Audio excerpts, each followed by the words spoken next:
Hello, dear friends. My name is Sofya Dorinskaya. I am a doctor and the head of the Center for Medical Information. I run the evidence-based medicine channel as well as evidence-based medicine groups on all social networks, Odnoklasniki, VKontakte, and Facebook. Please follow the links, subscribe, and we will also communicate with you there. Today, I would like to touch on the topic of obesity. Oh my God. There is a vast multitude of different perspectives and opinions that people have about exactly what the ideal physical human body should look like. In some centuries, a well-fed plump body was considered fashionable. In our time, a body completely devoid of subcutaneous fat is considered ideal. That is seen as the standard of health. And objectively, there are people with a severe excess of weight that threatens their health. Even if a person looks normal on the outside, anyone can say about themselves that their weight is still too high, it's hard to walk, there's shortness of breath, and it's unclear what to do about it. And you understand, the most fundamental and rudimentary, the most basic piece of guidance that individuals facing these specific challenges are typically given is simply not to eat, or perhaps to eat much less, and to ensure they move around a great deal more. I am always very wary of simple solutions, first of all. Secondly, if this solution actually worked, it would be obvious. Don't eat at all, just sew your mouth shut, as they say, and walk for kilometers. And that's it. Beauty will simply follow you everywhere, and you will be the embodiment of that beauty. But somehow it doesn't work out that way. If we turn, in general, to scientific data, which is available but has been conveniently forgotten, as is very often the case, unfortunately, humanity, I'll put it this way on a large scale, very often throws its own great discoveries into the trash, conveniently forgets about them because it doesn't appreciate in time just how serious and profound the knowledge and data it has received are, and then continues to live like a blind kitten. But it's very fortunate that I happened to come across it. A monograph, a brochure, a study, the book by Professor Dombrovskaya. I've already told you about it.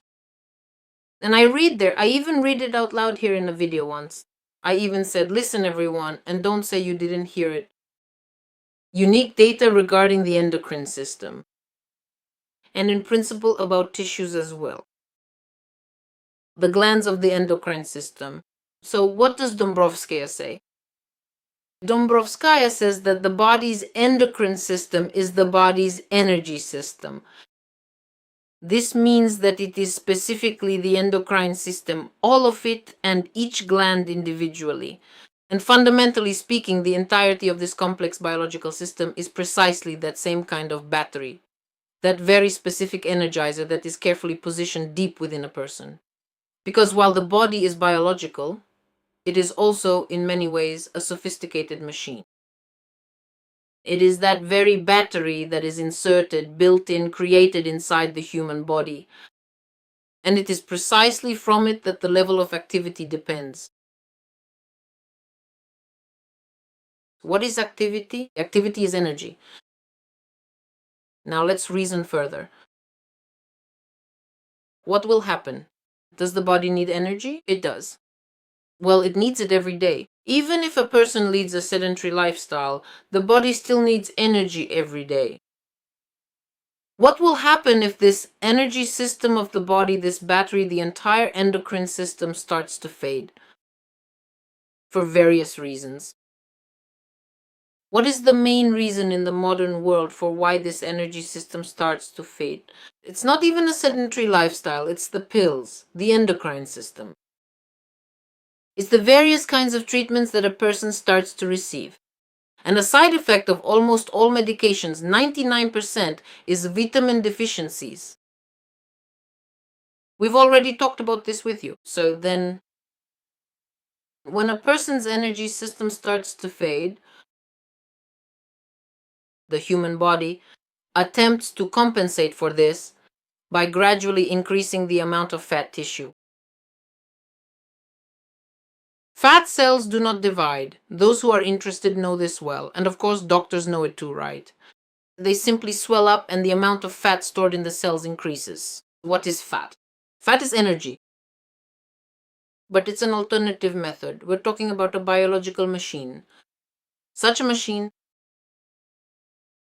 always keeps backup workarounds for any situation. There are various examples I could give, but I don't want to lose my train of thought right now. So in humans, the endocrine system and the body's energy system begin to decline. And a person's fat tissue starts to expand. This is a backup way of storing energy. And so a person starts to become overweight, fat. This is what obesity is. Do you understand? What is the cause of the decline of the endocrine system? Which substances are stimulators of this energy system, this battery, the endocrine system of the body? Vitamins. Vitamins, it is vitamins that act as external hormones. Why are they called that? Because they stimulate its function. They naturally, properly stimulate the functioning of the endocrine system. They are not synthetically created hormones that are supposed to replace its function. This is always a very crude intervention that threatens serious consequences. But if you work with vitamins, you do it very gently, physiologically, gradually, and safely. You support the body's energy system in its functioning. This very battery, VK, you simply recharge it, so to speak. You keep recharging it constantly. Now let's take a look at a person who is overweight. So you look, I don't know, at yourself or at someone else, and we have already figured out why fat tissue accumulates.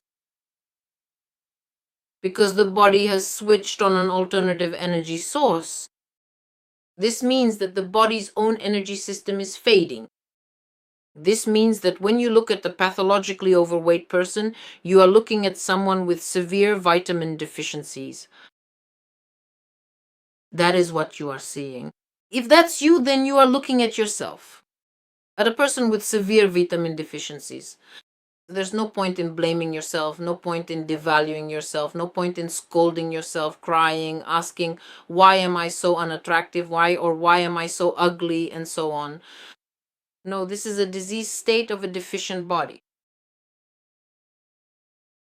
And the first thing you need to do is eliminate vitamin deficiencies. And under no circumstances, absolutely never, should you starve yourself. Never. It is forbidden. Another matter is that you need to look at what the person is eating. If they're eating porridge, if they're eating some cottage cheese, if they're eating a cabbage leaf,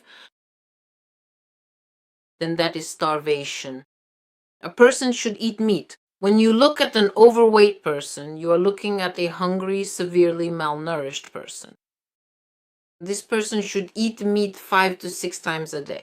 A kilogram of meat is the bare minimum, the absolute minimum that this person should eat during the day, along with eliminating vitamin deficiencies. Gradually, not all at once.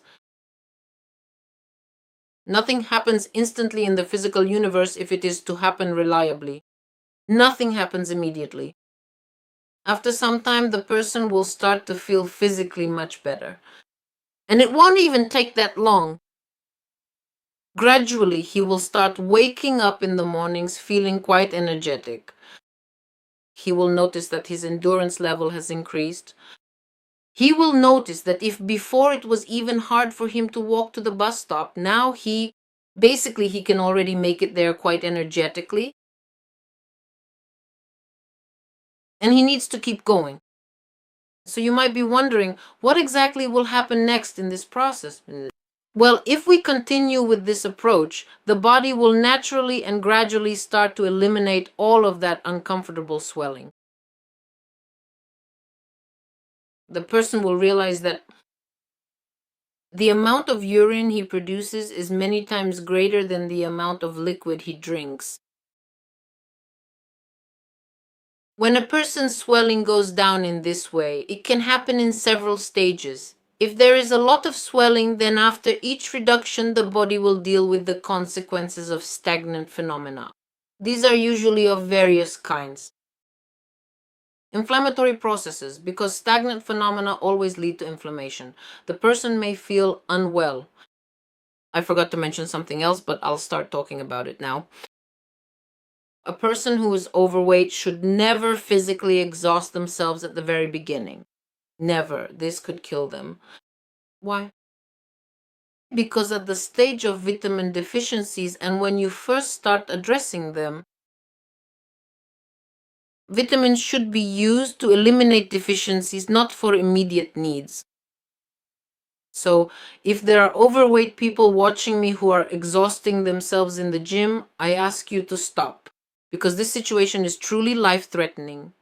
Because an overweight person, and let me repeat this clearly, an overweight person is actually a very seriously ill person who needs help. First of all, they are starving, and second, they are vitamin deficient.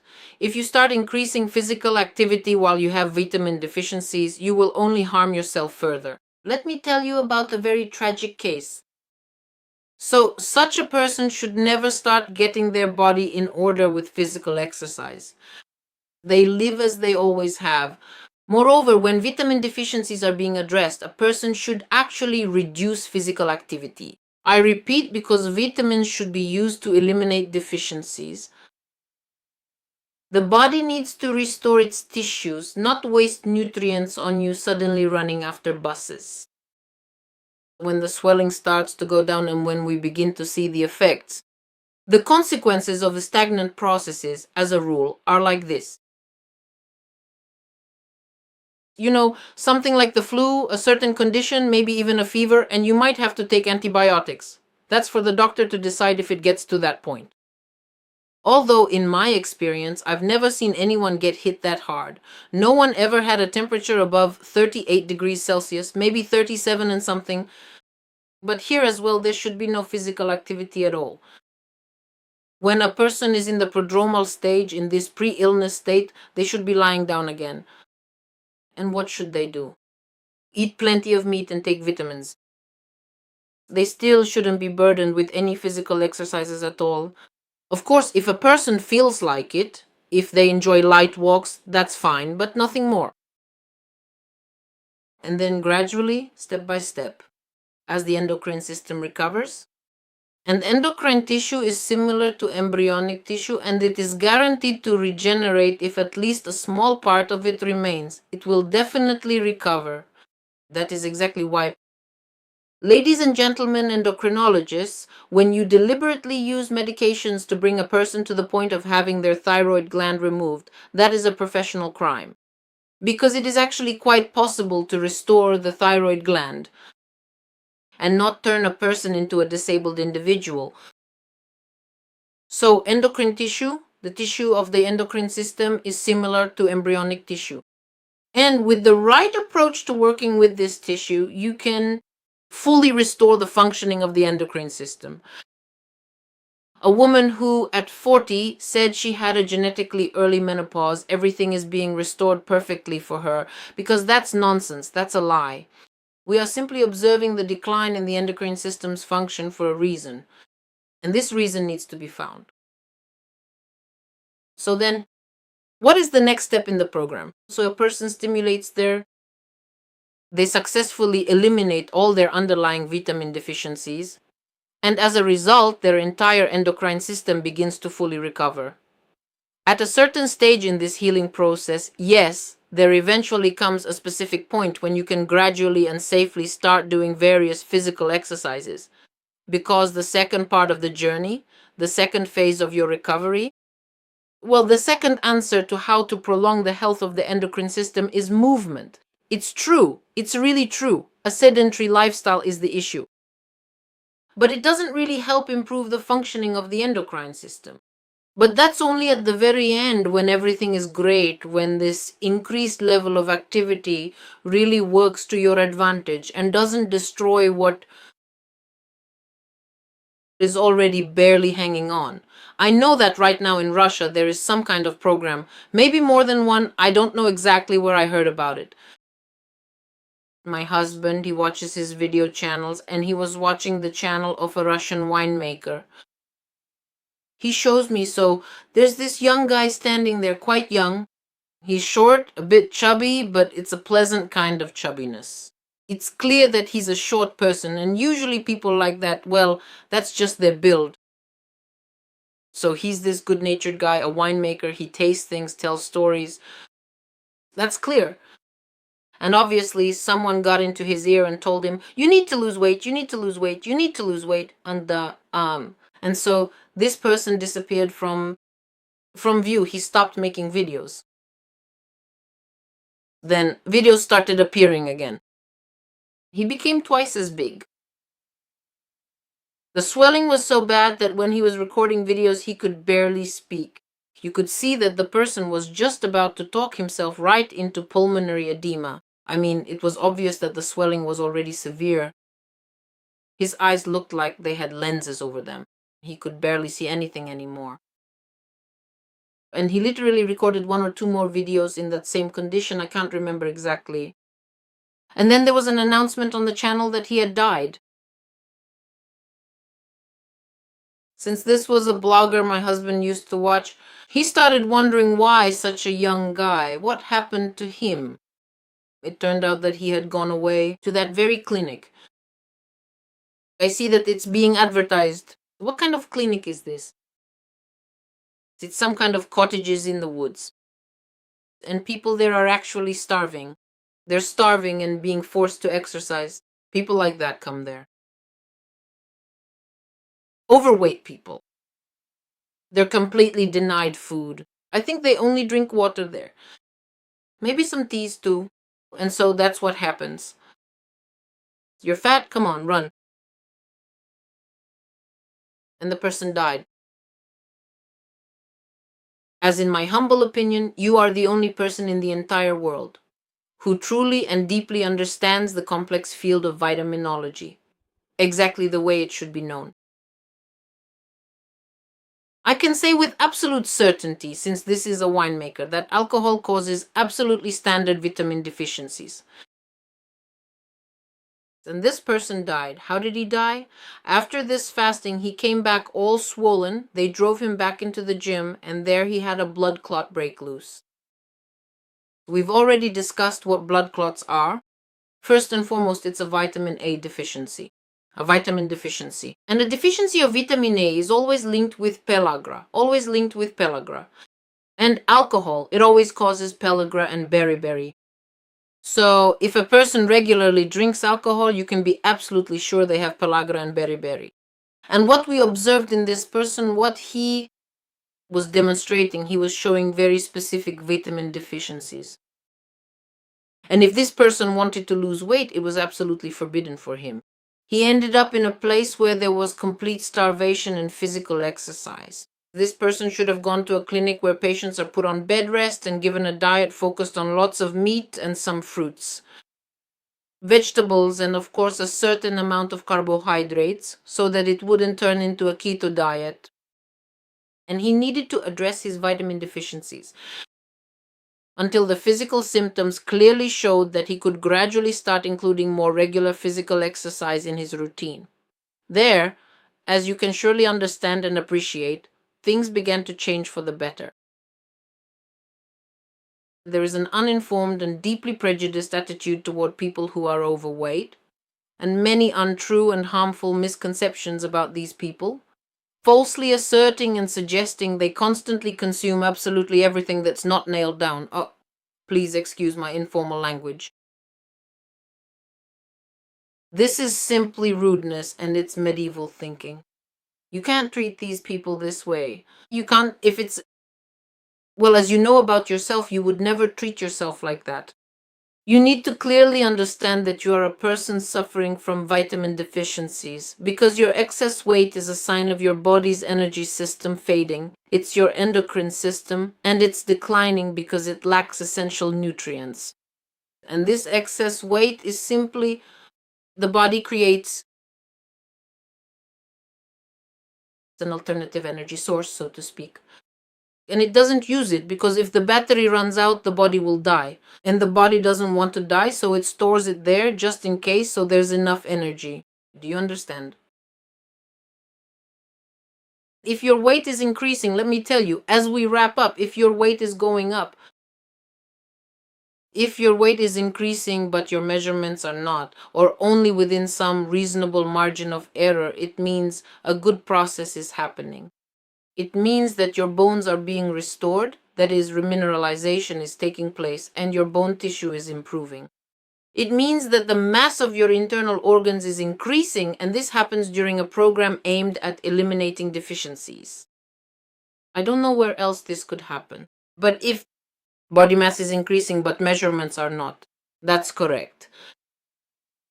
If your weight increases along with your body swelling, that's edema.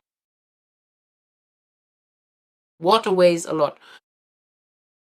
And in this situation, if you put yourself on a starvation diet, you could die very quickly. Because this situation itself may be a consequence of your diets, and this is what's commonly called swelling from starvation, to put it simply. This is already edema. This is when the body starts to malfunction. These are already serious damages in the body. What should you do?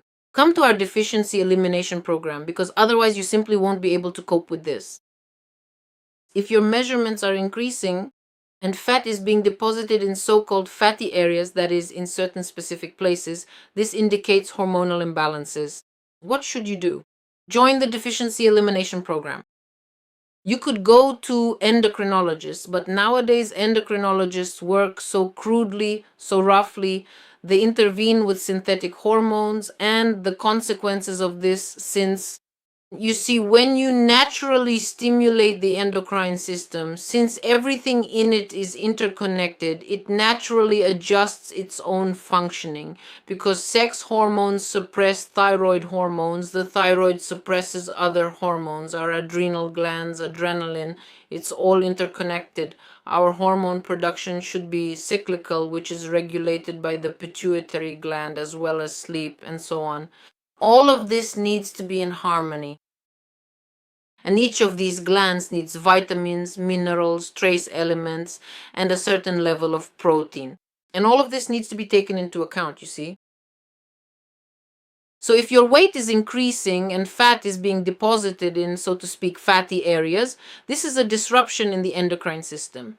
And again, this is due to vitamin deficiencies and nutritional deficits. Therefore, you need to come to us, go through the program, and properly restore your endocrine system. Sorry, but I have no other solution for those who want to live and for those who want to restore their energizer, their battery. Because in fact, youth also depends on the functioning of the endocrine system, since it is once again that very battery. That very life force, that very energizer that resides in our body, which determines how long we will live. And then, once you find that absolutely everything is basically in proper order, that is precisely the moment when consistent physical exercises and regular physical activity truly come into play, serving as yet another powerful way to effectively stimulate your mind and fully recharge your entire body. Our energy system. This was a long video, and I hope it was interesting. I really hope so, because, well, we've actually discussed some pretty serious things here. People who are overweight, I ask you not to devalue yourselves, not to blame yourselves, not to scold yourselves, and so on. God forbid, don't blame your mom or dad for giving you this body or anything like that. Your body is normal, everything is fine. You just need to restore its function properly. If you don't feel like exercising, then don't do it. Your body isn't stupid, you know? It senses when it's at its limit. And if you deliberately and artificially ramp up your physical activity levels, your body might simply not be able to cope with the sudden additional strain. So, make a conscious effort to treat yourself very gently, thoughtfully, and extremely carefully. Furthermore, you truly need to approach this delicate situation with a great deal of wisdom. Only then might the ultimate solution be truly significant and life-changing. Thank you for your attention. All the best. Goodbye.